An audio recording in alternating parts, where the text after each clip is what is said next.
Kisah pemilik catering alami kerugian tertipu pesanan 800 nasi pepes di Cancel hari haji.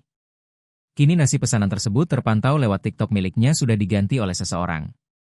Dalam unggahan terbarunya memperlihatkan isi percakapan seseorang yang mengganti biaya pesanan tersebut.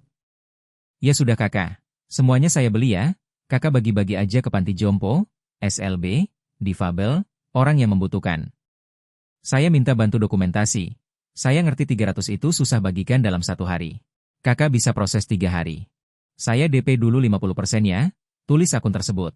Penipuan itu dilakukan oleh seorang oknum yang mengaku sebagai anggota dari lembaga militer Yonif Banteng Raiders Banyumanik Semarang.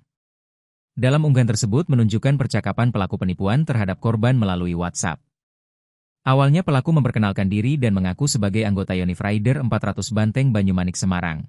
Namun setelah korban sudah membuat makanan yang dipesan, tiba-tiba pelaku membatalkan orderan tersebut melalui telepon.